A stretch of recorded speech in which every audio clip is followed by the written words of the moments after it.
Sejam todos bem-vindos a mais uma entrevista da série O Futuro dos Aeroportos Brasileiros, segundo líderes do setor. Hoje o nosso convidado é o Tobias Markert, que é CEO da Zurich Airport na América Latina.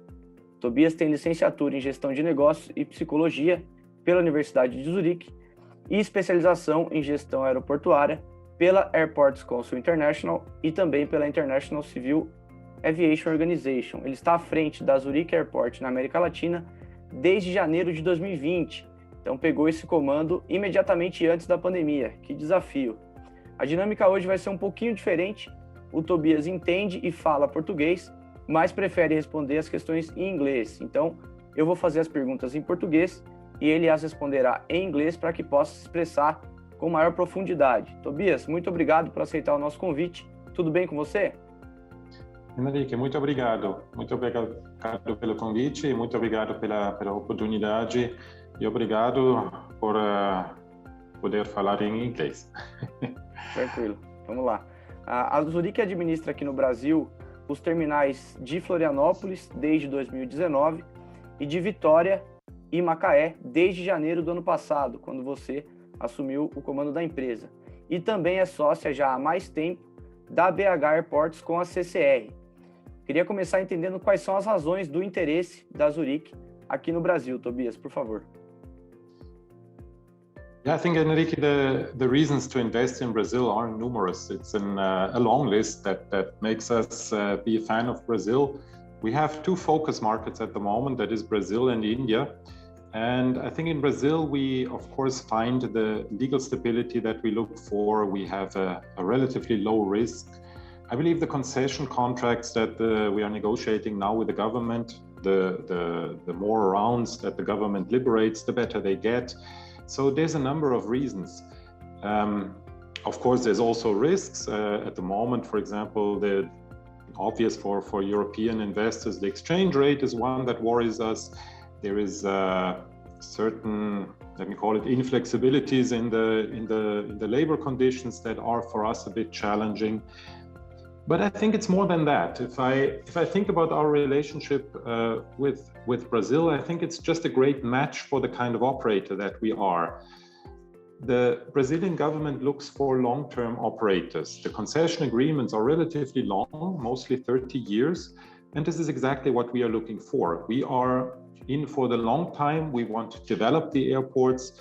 We want to do real estate development, and the Brazilian government wants investors that do exactly that, offer a good product, improve the airport, have a safe operation, help Brazil to improve the aviation sector, but at the same time, they allow you to do these investments and these developments that then yield a return for us. So great match for us. It's worked well for us, and I'm sure it will work well in the future as well. Perfeito. Aproveitar que você falou dos riscos, você falou aí das vantagens, dos atrativos do Brasil e também mencionou a questão dos riscos. Hoje, quais são os maiores riscos que a Zurich enxerga de fazer um investimento de longo prazo no setor de aeroportos aqui no país? O que preocupa vocês e que vocês gostariam que melhorasse aqui no Brasil? What worries me at the moment a little bit more is the aviation sector on the side of the suppliers. I believe that we definitely need more competition in Brazil. We have lost Avianca 2 years ago, and we have now 3 big players, and I believe the market definitely has potential for more. I would love to see in Brazil more liberation of that market, and I'm sure, and I know that the government is trying to do that. But it's not just the aviation sector that needs to supply optimal conditions for more airlines to come. It's more than that. It's things about, as I said, labor laws, tax laws, etc., that can further be improved to make this development happen. This is certainly something that we would love to see, if that risk on the supply side was more evenly spread on more suppliers. Perfeito, Tobias. Nesses aeroportos que a Zurich administra aqui no país, tanto os que administra individualmente quanto nessa sociedade com a CCR no aeroporto de Belo Horizonte, quais melhorias já foram e quais ainda serão realizadas em cada um desses aeroportos que você destaca dessa administração, existe potencial para o desenvolvimento de projetos imobiliários no entorno dessas unidades, já que esse é um modelo adotado pela Zurich em outros países? Absolutely. We were very lucky because in round 4 we were actually the only winner that could build a completely new terminal. We did this in Floripa, and we had the possibility to put all our know-how in this new terminal. And we were also lucky how well it was received by the public, by the users.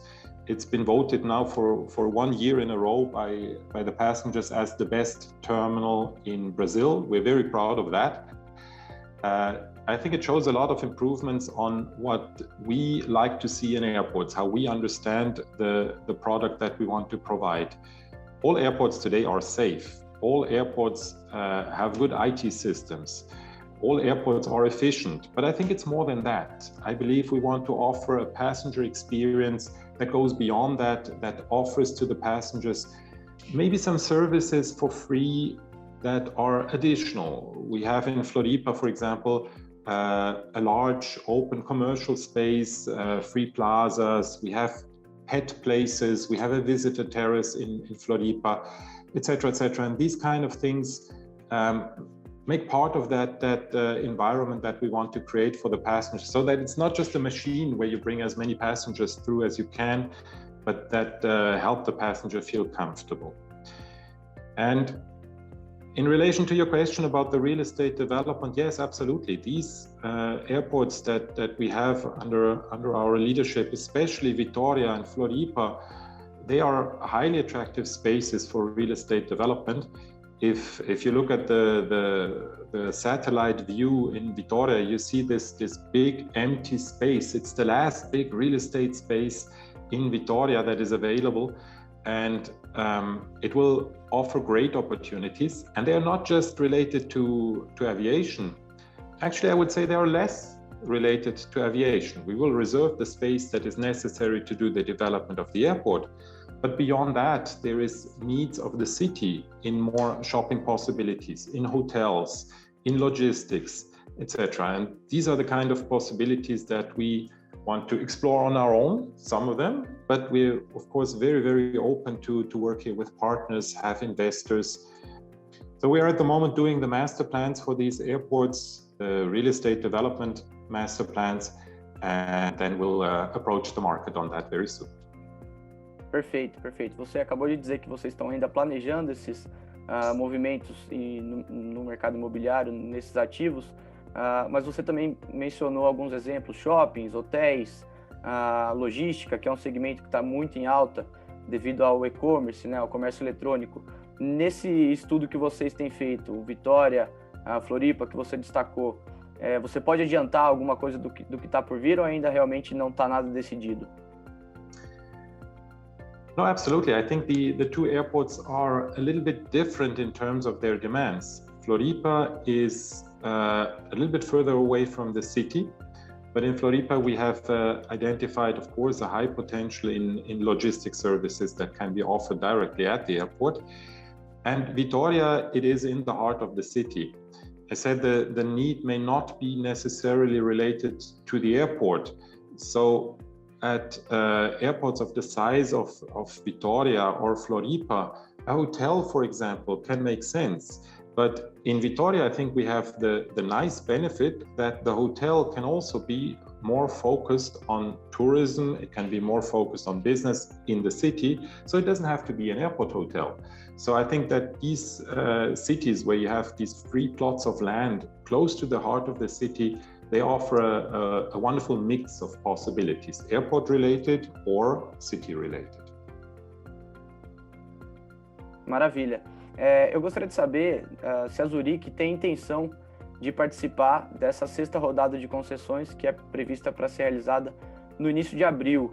E mais do que isso, né, se você não puder revelar em detalhes essa intenção da participação, como você avalia o modelo de concessão adotado pela ANAC, pela Agência Nacional de Aviação Civil, e a permissão para que os fundos de investimentos participem dessa disputa? Eu sei que foram muitas perguntas aí em uma, então se você quiser responder separadamente, fica à vontade.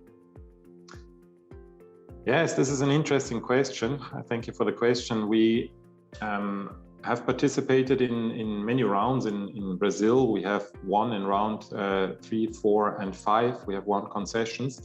And of course, as I said in the beginning, Brazil remains one of our focus market. At the same time, of course, it's no secret that especially the European airport operators were hit harder by this pandemic than others.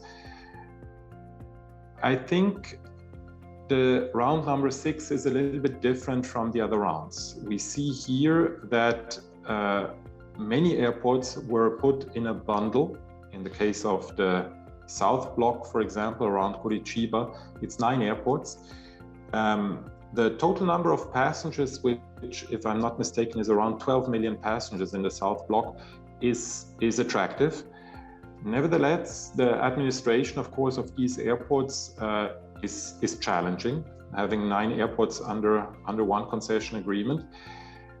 And there comes this element that you mentioned, that the government has decided to open up the concession for funds. So without participation of airport operators, the airport operator needs to be part of the conglomerate, but they don't need to invest. And this is something where we tend to go a little bit of a different route. We have a bit of a different view on that. I think we see around the world, but also in Brazil, we see both situations where the airport operator has to invest or does not have to invest. And I think we see sometimes situations where the investment of the airport operator is small, resulting in a situation where the airport operator is not really present. And I personally would be concerned about that, as owner of the airport, as the government. I feel it's important that the airport operator also has some skin in the game, as we say, resulting in an optimal service provided by the operator, and not just a short-term optimization of the airport, maybe even with the goal of liberating the asset relatively quickly again. I believe this is not what the government is looking for. The government, as we said initially, is looking for long-term investors. We appreciate that, and we want that chance to have enough time to make the investments and to recuperate the investments that we make. So, in our view, fully understood by the government, especially also now in light of the pandemic, that they want to open the market to more participants for such an auction. But it may or may not have some consequences on the quality in the future, and there I think we need to be concerned that we can keep that under control. There is means to do that, nevertheless, maybe not the route that we would suggest to go. But of course, that's not for us to decide, and we appreciate, as always, to be part of these routes. Perfeito, perfeito. Só em relação aos blocos, a esse modelo, você colocou no começo da sua resposta a questão de essa ser uma rodada um pouco diferente das anteriores. Essa colocação, essa junção de vários ativos em um mesmo bloco, isso mais atrai ou mais preocupa? Não sei se esse é bem o termo, mas como vocês enxergam essa nova dinâmica, essa nova modelagem da ANAC? We just are trying now to standardize the product that we have in Brazil. We have merged managements between different airports in order to maximize, of course, the synergies between these airports, and that works very well. Nevertheless, the more airports you have, the more complicated this process will get. And airports tend to have relatively high fixed costs. You will need firefighting at small airports as well. So that means you will have to buy firefighting trucks. So no matter how big the airport is. And these are synergies that are hard to materialize. So these will probably be things where the costs for these very small airports are hard to recuperate. And that's why I think it may be a bit difficult to join so many airports in one package. as for the small airports, it is not easy to recuperate the investments because of the limited resources or the limited revenues that you can generate. So I am not, on the one side, positive that you have many airports together because you can then make use of synergies. On the other hand, if the airports become too small, it may be a challenge for larger operators as we are to really operate these airports in an optimal way. Perfeito. Obrigado por ter sanado a minha dúvida. Saindo um pouquinho do Brasil, gostaria de saber quais são as expectativas de investimentos da Zurich na América Latina. Você, como CEO da Latam, qual país está mais avançado, se é que existe algum, em termos regulatórios e de segurança jurídica, comparando aí com o Brasil, onde vocês têm um grande interesse? We operate 8 airports in total in Latin America. We have 4 of those in Brazil. We are in Chile, we are in Colombia, and we are in Curaçao. So we operate, for example, Bogotá Airport, which is indeed a very large airport. And at the moment, we're clearly focused on Brazil because of the positive points that we mentioned in the beginning that the concessions here bring to us. Nevertheless, of course, we're looking at opportunities all around Latin America. We have a subsidiary in Chile, for example, where we also operate 2 airports. So I would say that we are also here selectively interested and will become active, but our focus point, there's no denying that, clearly is on Brazil at the moment, Brazil and India, especially because of what you just asked, the legal stability, the ease of doing business, etc., that we find in Brazil. Not to say that other countries in Latin America do not offer us that. We're very happy where we're making business at the moment. But I believe in Brazil, we have now settled. We have a headquarter here in beautiful Rio de Janeiro. And we're very happy here to understand the country better, understand doing business here even better in Brazil, and have this as our primary focus market in Latin America. Perfeito, Tobias. Eu gostaria que você deixasse uma mensagem final com as suas expectativas para o setor nos próximos anos, considerando tanto um cenário de dificuldades impostas pela pandemia, como eu destaquei no começo aqui da entrevista, você assumiu o comando da Zurich na América Latina justamente antes da chegada da Covid-19, 2 meses antes. Eu imagino que ninguém poderia esperar um desafio desse tamanho pela frente. E, por outro lado, nós temos, por exemplo, aqui no Brasil, que é um dos focos aí da empresa, avanços importantes ao longo da última década, dos últimos anos, em termos de segurança, de regulação. Então, considerando esses prós e contras, o que você espera para o setor aeroportuário, especificamente pela atuação da Zurich nos próximos anos? I am very positive about the situation here in the aviation sector. I think there's one important figure that says a lot. In Brazil, we have at the moment about 0.5 flights per person per year. In Switzerland, our home base, this number is 4. Every person flies 4 times. Here, we do 1 flight every 2 years per person. That shows the huge potential that Brazil has. At the same time, we see now in the pandemic times how much people are still flying. The need is there. The country is big. The airport infrastructure is good. We have the product here for people to use it, and they want to use it. So this is definitely a positive aspect. The other one is, I think, the interaction that we've had with the government. We've had a tough year last year, all of us in the airport sector around the world. But in Brazil, the government, I believe, has been forthcoming. We've had the situation with the financial re-equilibrium, where the government was, in my view, understanding, where there was very positive negotiations.